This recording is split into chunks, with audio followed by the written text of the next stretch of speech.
Olá, pessoal que está aqui sincronizado conosco no It's Pod.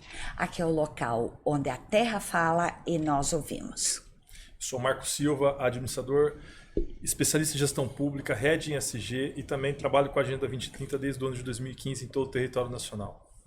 Eu, Gracita Barbosa, administradora, especialista em ESG, trabalhando com os Objetivos de Desenvolvimento Sustentável, aliado às boas práticas para a implantação da Agenda 2030.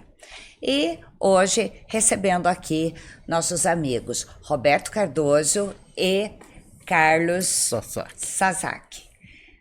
Considerando isso, eu gostaria, Roberto, que você se apresentasse, por favor. Bom, meu nome todo é Roberto Carvalho Cardoso, também administrador, e sempre na minha vida eu gostei de desafio. Aliás, eu não sei se tem alguma relação com signo. Diz que Sagitário é meio perfeccionista, né? Então eu não sabia que era tão difícil, mas realmente sempre encarar desafios na vida. Então, o que tem acontecido? A minha vida, eu me pautei na área de educação, fui professor durante 50 anos na Fundação Getúlio Vargas, na área de finanças, mas ao mesmo tempo que era professor, porque há um ditado, os professores não gostam de ouvir isso, né? Diz que quem sabe faz, quem não sabe ensina, né? E diz que também quem não sabe ensinar coordena. Bom, e ao mesmo tempo que era professor, que eu atuava, eu sempre tinha meu escritório de projeto, quer dizer, na verdade ele passou por diversas fases, né? E uma delas foi de realização de projetos. Aliás, ele completou 50 anos, no começo era projeto na área de Sudã, Sudene, e fizemos aí, que era o momento do Brasil para se desenvolver em Norte e Nordeste, e depois virou um birô, depois organização, e aí ultimamente ele se tornou uma escola de executivos. Tanto é que o nome dela é Integração, Desenvolvimento, Escola de Negócios. Essa é a atividade. Bom, aliado a isso, tinha o sábado e domingo, não tinha o que fazer, entre aspas, né, para poder aproveitar o tempo, vamos dizer assim. Aí eu comecei uma atividade rural, vamos chamar assim, campo. E me perguntava, mas o que você faz? Você tem algum parente, você ganhou? Mas não, sei lá, eu achei que era intuitivo, tá? E sem querer eu acho que acertei, porque isso já faz 40 anos e hoje, evidentemente, a gente nota que o Brasil, o agronegócio é o momento, realmente, em todas as fases.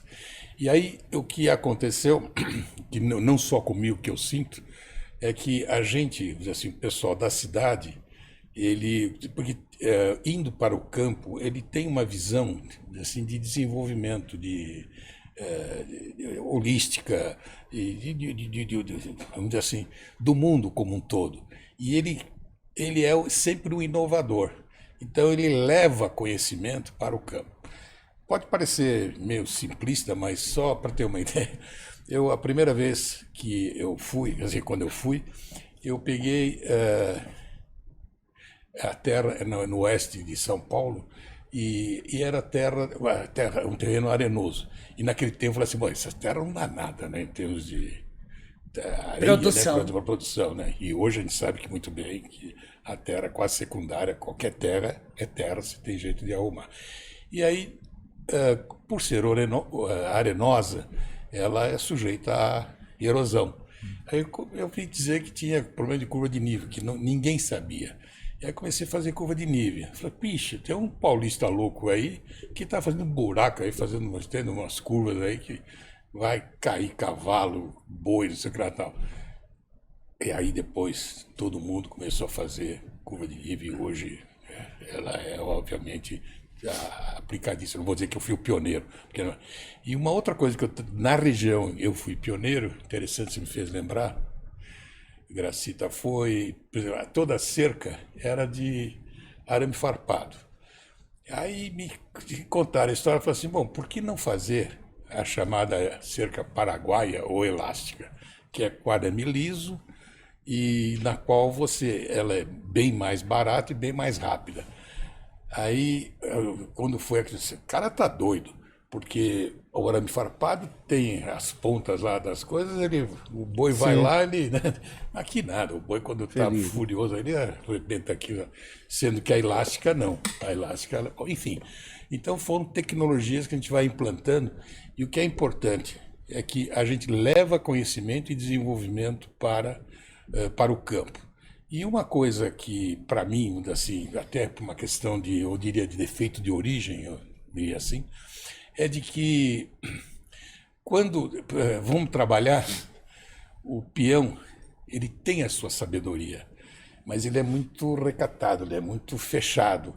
E eles dizem, vai fazer aquilo. Se você não perguntar, ele faz, e achando que vai dar errado, mas ele faz. Mas se você der a chance para ele perguntar, não, o que você acha, qual é a sua opinião, a gente nota, vamos dizer assim, uma sabedoria muito grande. Então eu tenho o hábito, e isso me dá um prazer muito grande, de trabalhar com eles e explicando o porquê que ele está fazendo aquilo e pegando a opinião. Então a gente se senta, fala assim, vamos ver, qual é a sua opinião? Tal. No começo fico meio encabulado, meio sem jeito, mas eles vão falando, vão. Eu falo assim, olha, uma coisa é certa, não tenha medo de errar, porque uma vez sugerido, uma vez feito, o que vai acontecer? Deixa de ser de A, de B ou de C, é do grupo. E não tenhamos medo de errar, porque com a mesma velocidade que a gente erra, a mesma velocidade você corrige o seu rumo. Então isso dá um resultado fabuloso. Então isso tem sido muito positivo. Não, eu fico muito orgulhosa de ouvir essas suas histórias e essas suas inovações, porque desde aquela época, olha quantos ODSs ele já brigava e não sabia. Quanto o ISG ele já fazia sem saber que era isso. Então o ISG não é algo novo, é algo que está se resgatando agora através dessa sigla, mas já eram práticas que faziam. Escuta, um produtor rural que vai lá e inova fazendo curva de nível, o que ele está fazendo? Proteção e cuidado do solo da terra. Então aqui realmente é onde a terra fala e nós te ouvimos e agimos em prol dela. Ótimo. A questão da preocupação, a valorização que ele tem com o homem, com o ser humano. Olha que lindo. Tá nos ODSs também. Com certeza. Então assim... Que lindo. Parabéns, Roberto. Estou orgulhosa de ouvir sua história. Muito obrigado. E agora conosco aqui, o nosso amigo vai se apresentar, Carlos Sasaki. Fala, Carlos. Bom, primeiramente, Gracita, agradecer a honra de estar aqui presente, que isso. ser convidado e colocar um pouquinho dessa experiência que a gente teve, né? E você conhece. E de repente a gente fez grandes projetos. Conta para nós aí se você fez algo no âmbito de sustentabilidade. Com certeza. Então deixa eu me colocar um pouco. Fui diretor 32 anos numa empresa, Heleno Fonseca Constec. Basicamente é uma empresa de infraestrutura que construiu a primeira linha do metrô aqui no Brasil, as duas primeiras estações, tá? E algumas obras do contexto dos aeroportos, obra de infraestrutura, antes da CCR, da concessão do CCR, a Helena que fazia toda a operação da Anchieta Imigrantes, operação e manutenção, né? E uma grande parte da linha 13 e a estação, as duas estações do aeroporto do Guarulhos, o aeroporto internacional de Guarulhos, que é a linha 13 TM. Enfim, várias ferrovias, né, vicinais, né, e tínhamos uma plataforma completa dentro ambiental, que era o aterro, coleta, transbordo, né? Fizemos uma termoelétrica, construímos duas termoelétricas de operação do gás do aterro, transformando em energia e vendendo para o mercado regulado e mercado livre. E no aterro de Gramacho fizemos uma termoelétrica que vendemos gás para a Petrobras. Era 6 quilômetros de gasoduto até a refinaria Duque de Caxias. Com isso, foi um pioneiro nesse sentido, né? No contexto de operação de crédito carbono. Olha. Né? Foi um Que pioneiro. ano foi isso, Sasaki? 2004, 2006, tá? Iniciamos isso num contexto de aterro, tá? Esse aterro era o aterro Bandeirantes, em Perus, tá? Hoje está desativado, mas iniciamos esse aterro com uma condição de um projeto pioneiro, alavancando e agregando vários projetos nesse contexto do aterro, mas conseguimos dentro disso. Fomos o primeiro aterro a certificadora de 14.001 na América Latina. Foi um trabalho incessante de 4 anos para ter uma certificação dessa 14.000 dentro de um aterro. Com isso, fizemos um projeto de termoelétrica do gás, tá? Vendendo gás para as 27 distribuidoras do Brasil, mais o Mercado Livre, em energia, transformando o gás do aterro em energia, e o crédito carbono. Colocamos junto com o poder concedente no crédito carbono, que ela tinha participação de 50%, dentro de 2 leilões na B3, únicas no mundo, com mais de 1 milhão de toneladas de crédito carbono. Né? Conseguimos colocar o Brasil no projeto MDL, alavancar, sendo naquela época o Brasil tem uma colocação das principais projetos de MDL do mundo, que era só o nosso contexto do crédito carbono do aterro sanitário. Tá? Então operamos 2 aterros aqui em São Paulo, Sapopemba e aterro Bandeirantes, e de Gramacho. Os 3 aterros com crédito carbono. E tínhamos também, no contexto, o primeiro aterro certificado com licenciamento dentro de São Paulo, que era um aterro privado, tá? Também com certificação de crédito carbono. Ou seja, Gracita, percebe-se que tudo que nós falamos hoje, né, Roberto e Carlos, a respeito de boas práticas na área de sustentabilidade, ESG, Agenda 2030, já são conceitos não tão novos assim e já são práticas já passadas, né? Nós, a empresa, abrimos um caminho imenso que está hoje, mas fomos trilhar isso e fomos a primeira empresa a trilhar nesse contexto, nessa modelagem, nesse projeto, dentro do contexto do protocolo de Kyoto. Olha só, interessante. Sasaki, e hoje, como você vê, a empresa ela permanece com algumas práticas no sentido da redução de emissões? Como é feito isso dentro dos projetos hoje? Veja o seguinte, o foco hoje da empresa, eu fiquei 32 anos dentro dessa estrutura, saí para ter outros plays, né? E caminhar autônomo nisso aí, dentro desse sentido, com outros plays de projeto, tá? De infraestrutura. Mas hoje, especificamente, essa empresa que abriu a bandeira dentro desse contexto no Brasil e na América Latina, ela hoje está mais voltada no sentido de infraestrutura. Hoje ela só tem um mero projeto de coleta, tá?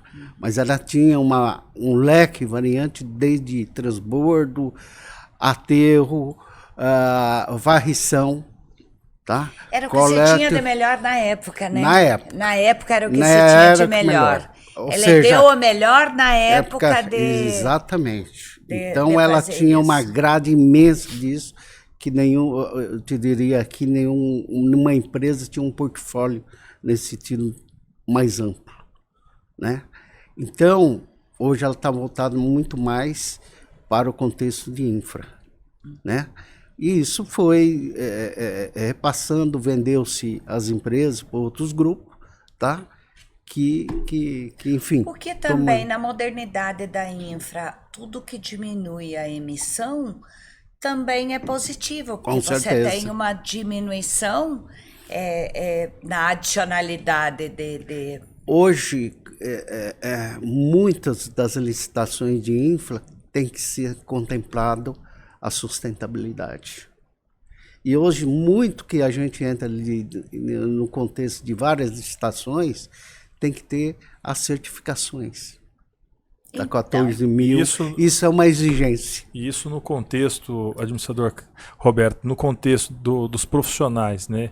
E são pessoas que operam os editais, as chamadas públicas. É cada vez mais importante que tenhamos profissionais, principalmente da área da gestão pública, com esse entendimento acerca das boas práticas de ESG, até para que isso esteja contido nesses chamamentos, não é mesmo? Exatamente. E uma característica, eu diria que eu acho que é marcante do brasileiro, é que nós brasileiros, a gente faz acontecer e é muito rápido. Vou citar o Sasaki, falou da 14 mil, falar ISO 9000. Isso é relativamente recente. Quando ela surgiu, a ISO 9001 e a 2, era uma novidade, né? Nossa, a empresa vai conseguir. Aí o que aconteceu? Questão de anos, todas as empresas, a maioria das empresas atingiram o seu ISO 9000. Então essa, eu tenho sentido, é uma característica dos profissionais e das empresas brasileiras, que avançam. Veja no caso do agronegócio. A parte, por exemplo, que eu tenho atuado, acompanhado, a parte de reflorestamento. O Brasil é o maior exportador de celulose. Começou plantando eucalipto, quem começou foi a Melhoramentos aí, né? Certo? Aí o que aconteceu? Começaram a fazer genética, desenvolveram só uma peculiaridade. O eucalipto, não sei se vocês sabem, ele é originário da Austrália. Existem mais ou menos 700 tipos de eucalipto. E no mundo, no Brasil, foi onde melhor se adaptou, mais que a própria Austrália. Quer dizer, pelo seu clima, pelo seu solo. E aí o que aconteceu? Você veja, hoje, você tem dois expoentes, vamos dizer assim, na área de eucalipto, vamos chamar assim, que é a Suzano e a Bracell. A Suzano é tão somente celulose e a Bracell, agora recentemente, no fim deste ano, ela inaugurou a sua fábrica, uma capacidade de 10 milhões de toneladas ano de processamento de eucalipto.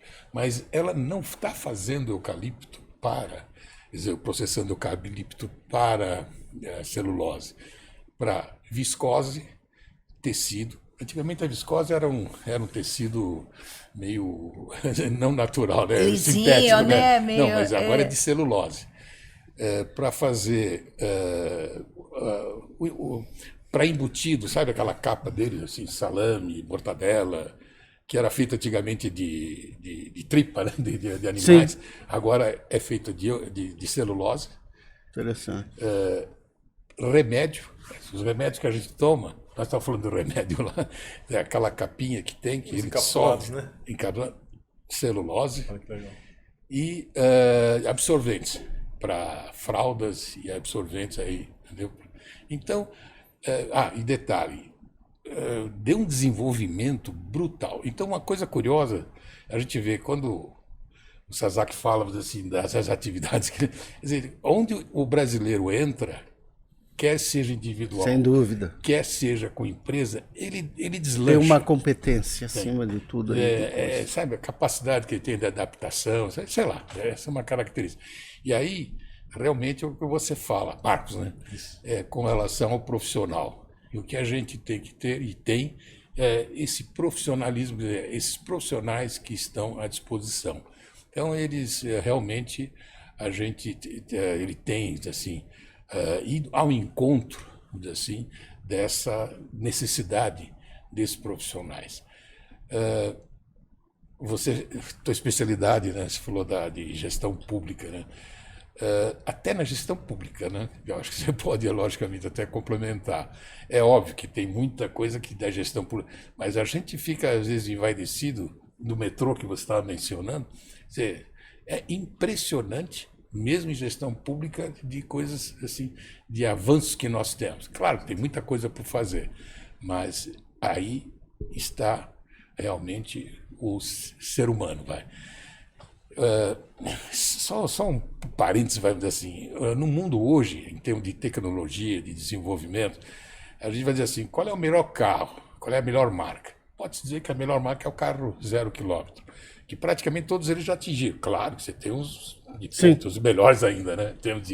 Mas todos atingiram já um certo grau. Mas todas as empresas, então, em termos de capacidade de produção, todas elas têm. Qualidade, ISO 9000, todas elas praticamente já estão igualitárias. Mas aí vem o ponto, qual é o diferencial das empresas brasileiras hoje? É realmente o ser humano, é o homem. Quer dizer, ainda não dá, quer dizer, apesar da inteligência artificial estar aí presente, quer dizer, mas é o homem que faz, quer dizer, o homem em todas as áreas, quer na área de produção, da qualidade, recursos humanos, é ele que faz, vamos assim, projetar e as empresas assim de conseguir o ápice delas, entende? Então, é gostoso ser brasileiro, eu diria, entendeu? Com certeza. Só comentando aí que você mencionou os carros, nós aqui numa obra de 2 estações do metrô aqui em São Paulo, que é a estação Ibirapuera e Moema, fizemos um projeto com a Porsche Automobilística, levando um projeto de chão de fábrica para a obra, num contexto de uma fase de concretagem. Então, juntamos isso num contexto de tecnologia também, com uma junção de fábrica com obra, com canteiro, né? E isso nós implantamos um sistema que deu, a partir daí, uma dinâmica, uma filosofia de estratégia de campo operacional. Tá? E eu vou mencionar que esqueci um grande projeto nesse contexto do crédito carbono, e que eu participei e é um orgulho. Fizemos um projeto socioambiental privado e público. Ou seja, qual foi esse projeto? Toda a arrecadação no leilão da B3, dos 2 créditos carbono vendidos, colocamos o poder concedente revertendo para a comunidade em torno do aterro os investimentos, quais sejam. Foi o maior projeto socioambiental do mundo, privado e público, revertendo em escola, creche, posto médico, a revitalização de parques, o próprio Parque Anhanguera, enfim, todo o valor arrecadado foi em prol da comunidade. Isso foi o maior projeto mundialmente, socialmente e ambientalmente. Voltamos no S do ISG, né? Olha que legal. Olha que então coisa boa. isso... Essa aplicabilidade é onde você aplica nas comunidades, faz o desenvolvimento local sustentável, dá dignidade ao ser humano. Isso é a valorização da biodiversidade. Então, bio é a vida, é o homem. Quem é mais vida do que o próprio ser humano, né? Perfeito. Dentre as questões auferidas aí nesse novo mundo dos créditos ambientais, a maior valorização tem que ser da vida. Perfeitamente. Pensa, hoje o ser humano que precisa de 2,8 hectares de biodiversidade para viver, nós estamos vivendo em 1,6. Então, nós temos um déficit da biodiversidade de 1,2 hectares por ser humano. Então, é necessário que as empresas, que as indústrias, que os cidadãos entendam que é uma questão de ter a oportunidade participativa de estar amenizando as funções climáticas, colaborando nesse contexto todo. Olha nos últimos tempos, nós estamos aí marcando 15 catástrofes nos últimos tempos aí. Olha o que aconteceu agora no Rio Grande do Sul por esses dias. E olha tudo que vem acontecendo, que a gente depende do do ISG, que depende de questões humanitárias. Então, eu vejo que isso busca muito a convergência disso tudo. E através do patrimônio verde, que é um patrimônio natural do nosso país, nós temos a possibilidade, e isso já é real e verdadeiro, porque nós já temos créditos com registro em bolsa capaz de atender o ISG, que é o ambiental através da sua conservação, o social através de parte do recurso destinar-se ao desenvolvimento das comunidades, dos ribeirinhos, das necessidades sociais coletivas, e também a remuneração que roda entre a sociedade num círculo virtuoso, os impostos também que ficam com o governo também tem sua participação nisso, isso é fantástico, aí todos ganham no sentido de propiciar também infraestrutura, né? Com certeza. Porque a partir do momento que você tem um recurso que você pode oferir para o Estado reverte em infraestrutura para a sociedade. Perfeito. Então, não existe, olha lá, tal parte vai ser prejudicada. Não. Todas as questões do ISG, e principalmente passando pela governança. Você é engenheiro, né, César? Sou administrador. Olha que maravilha! Coincidentemente, os 4 administradores da... Já está sendo um complô, viu? Eu acho. É o G da governança. Eu falo, administrador. Olha só, o G da governança está aqui. Olha o que 4 administradores são capazes de fazer, hein? Olha... Isso nós estamos falando, esse projeto lá em 2004, 2006, 2007, né? O avanço que veio isso, hoje, foi extraordinário, né? Sim. Chegamos aí num contexto hoje do foco, mas lá em 2004, 2005, protocolo de Kyoto, como? Isso aqui vai ser impactante aqui para a indústria, para isso. Qual é o custo? Qual é isso? O Sasaki, naquela época de protocolo de Kyoto, lançou-se o carbono menos, tinha uma linha de crédito chamada ABC, que era para baixar o impacto, né? Então, você vê loguinho ali, há 35 anos atrás, eu fui a primeira mulher em Mato Grosso do Sul a fazer a implantação de integração lavoura-pecuária, o que reduz o impacto através do rotacionamento das pastagens. Então, a gente também já fazia práticas de ESG e a inovação ainda que mulher, né? Pegar um gancho na fala da Gracita, quero fazer uma pergunta para os dois.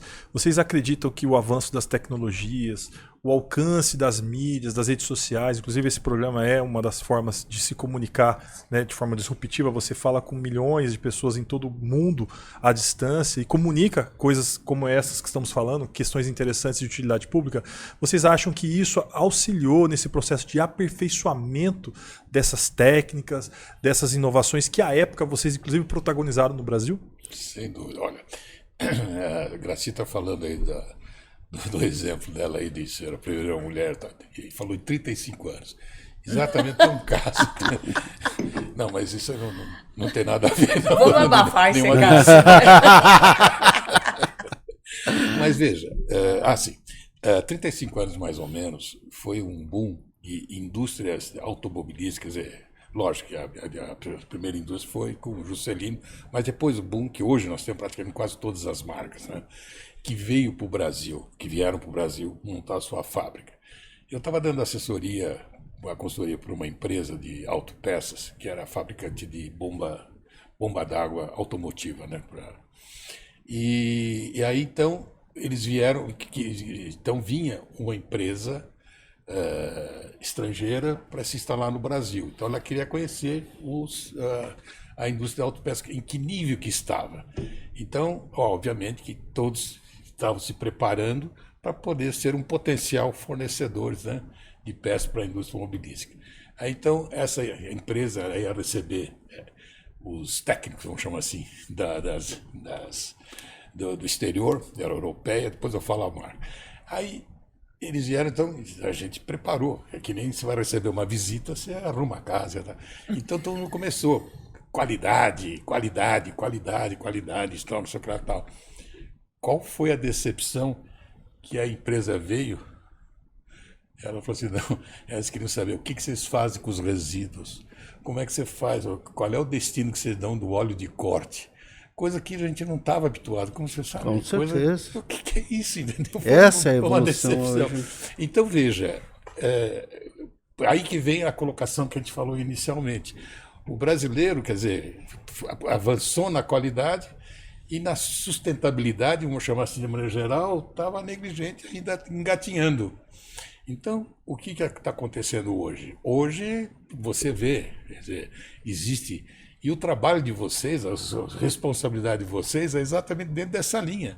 Quer dizer, de desenvolver, assim como desenvolver, que eu tenho certeza que vai ter um impacto muito grande dentro desse conceito que o Brasil, que o brasileiro, ele avança rapidamente. Eu tenho certeza que isso vai acontecer, ele vai dar salto. Eu achei muito bacana, eu ouvi hoje de uma pessoa falando assim, ó, eu acho muito engraçado o pessoal falar assim, vou jogar o lixo fora. Fora da onde? Se tudo é nosso planeta, tudo é nossa casa. Vou jogar fora onde? Né? Então eu achei bacana essa colocação. Não, eu vou dar a destinação. Sim. A ele, vou ver para onde ele vai e tudo mais. Você não vê você fazer energia de lixo, né? Evidentemente. Água. Essa água aqui. Você veja quantos milhões de anos ela existe e por que ela já passou. Né? A gente fala assim da recuperação de água, né? Existem aí sistemas que você tem de esgoto praticamente. Dessalinização. E já sai, e você sai lá da máquina, tá, pega e toma água pura. A natureza faz isso. A gente toma. Imagina por onde já passou a água que está nesse copo, no nosso copo aí. E eu tô Já com um foi. projeto com um parceiro, tá minha sócia aqui, a Kelly, junto num projeto de esgoto para transformação de água. Vai. Então, o avanço é muito. O resíduo, estamos com outro projeto, outro parceiro, um resíduo zero. Entra o resíduo, transforma em combustível, diesel ou gasolina, fertilizante, energia, gás, ou seja, chega no contexto zero. A minha sócia Kelly aqui perto. Muito maravilhoso. Muito. Então, chegamos a isso que você está nos perguntando. A tecnologia chegou. Facilitando todo. a comunicação.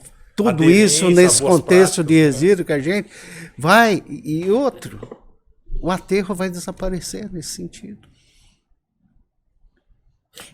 Não, ele vai transformar o resíduo em coisas produtivas. Sim.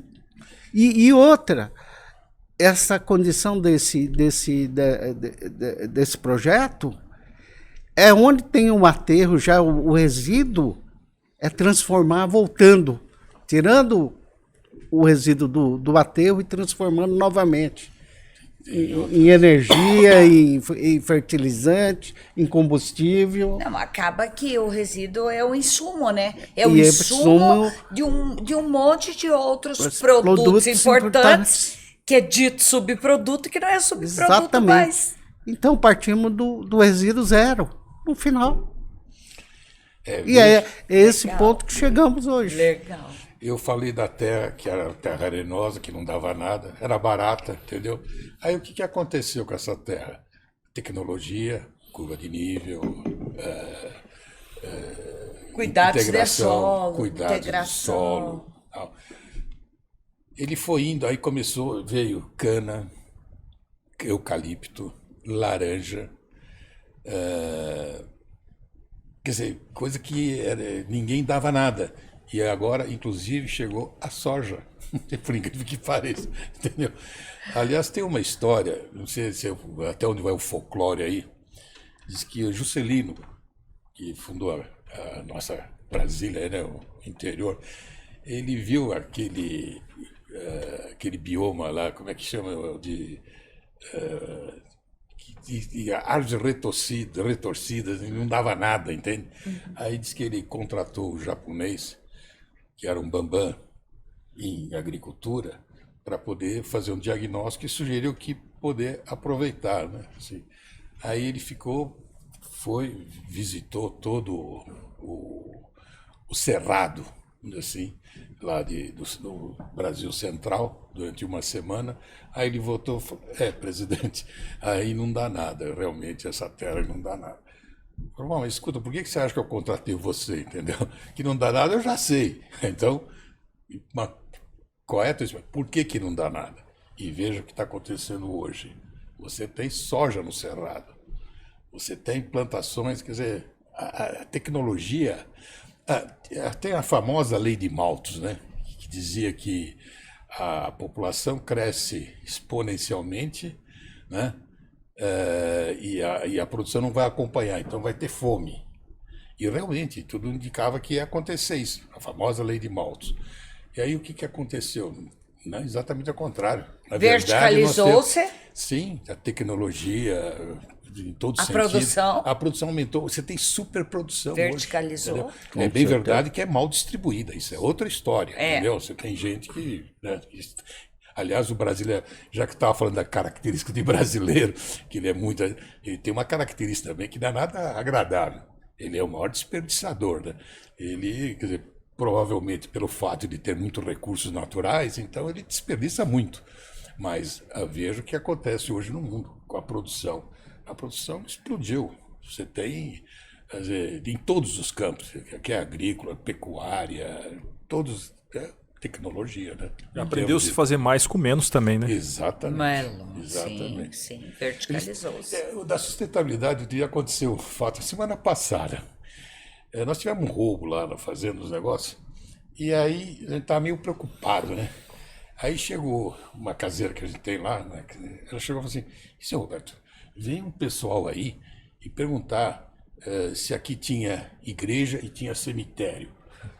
Eu falei, o que é? Igreja e cemitério? Eu fiquei, como a gente estava meio assim, preocupado aí com o problema de segurança, eu falei, putz, o que está acontecendo aí? Bom, e era da Suzano, especificamente. Aí eu falei, deixa eu dar uma verificar. Aí liguei para a Suzano, falei, Suzano, bom, eles se identificaram como sendo a Suzano, que estavam fazendo esse levantamento, né?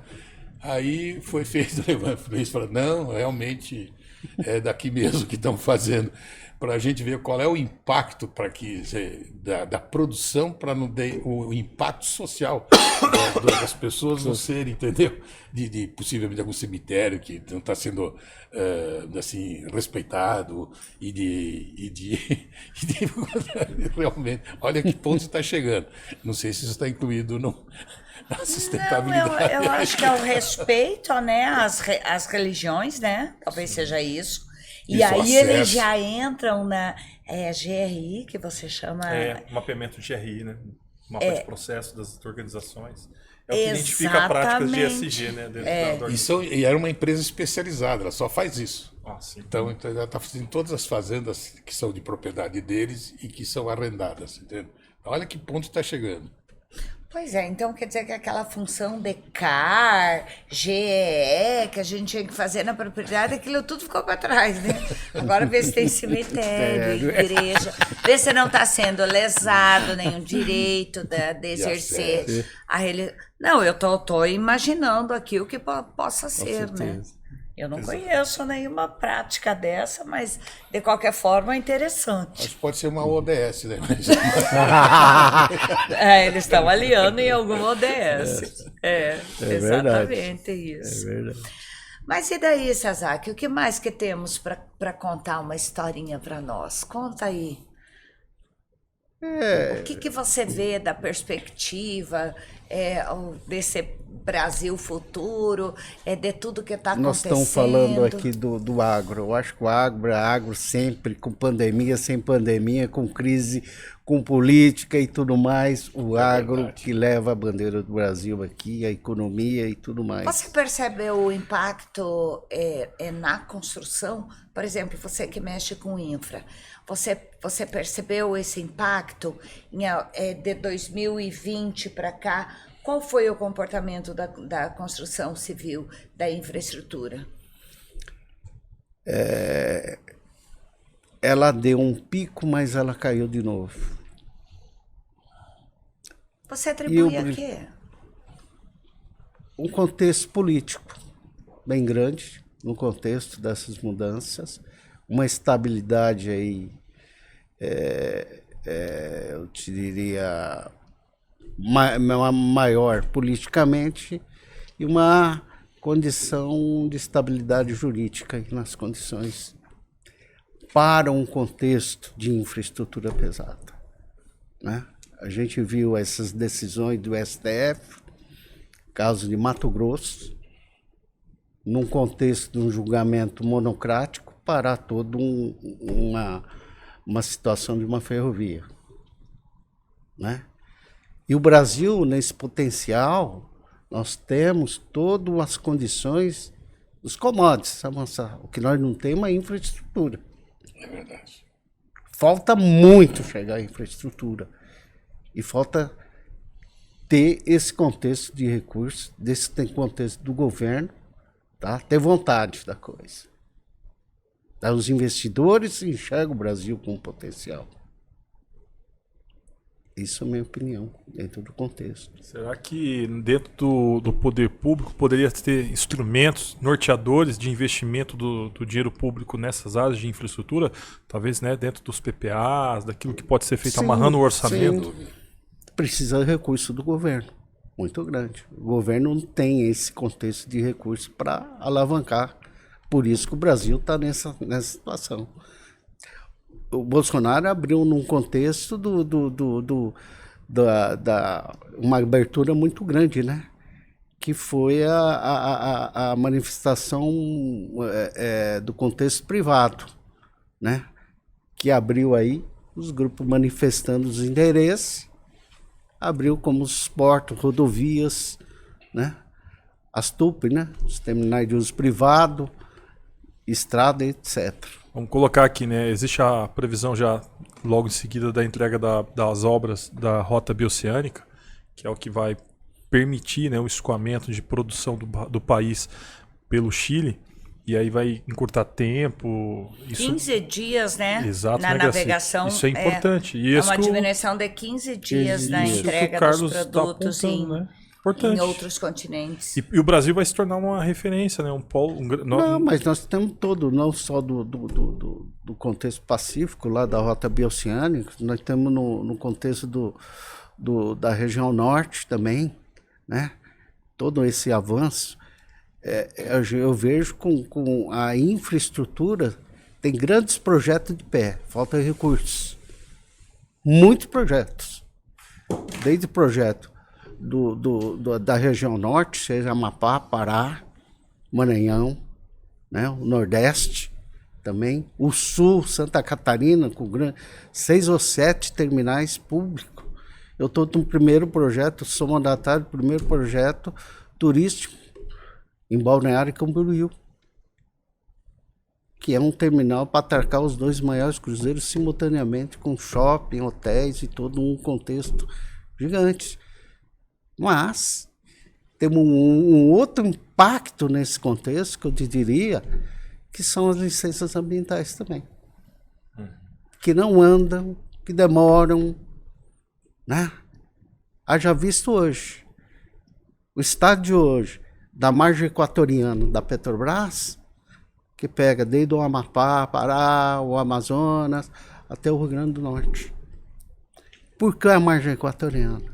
Veja a Guiana Inglesa, o potencial descoberto de petróleo. Veja o Suriname. Diria uma margem que vem pela divisa também do Brasil. E aí se pega nesse conflito também ambiental. Qual o potencial de uma bacia daquela? E qual o conflito? A importância da governança, da isso que execução, tem que do ser rito processual. Mistigado dentro de um contexto muito maior para saber os impactos e também abrir um contexto de riqueza que nós temos. Então a gente tem que também chegar do outro lado, o vizinho, o potencial que está sendo explorado nessas descobertas dessas bacias de petróleo, tanto Suriname como a Guiana Inglesa.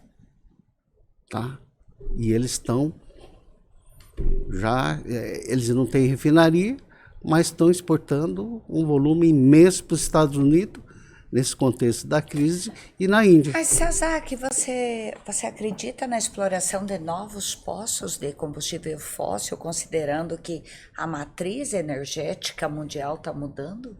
Você Mas eu acho que nisso? isso aí não, ainda tem um espaço, um ano. Ainda dá para mas explorar mais um ainda pouco. isso. O que nós precisamos ter uma distância muito longa para Vai essa custar a gente realidade. recuperar aquele 1 hectare, 1,2. Estamos voltando. Tá? Então, estamos esse contexto Vai que demorar mais um pouquinho. que eu enxergo. Essa é a minha opinião. Sim. Tá? Não Agora, caminha para a evolução Sim. também da substituição, né? Não da dá para matriz substituir de uma energética. vez, né? É gradativo o processo. é gradativo, né? Mas a consciência tem que acontecer desde agora, Sim, né? tá As novas acontecendo, gerações- né? Tá acontecendo, né? Mas num contexto como o Brasil, não dá para frear e parar. Com certeza.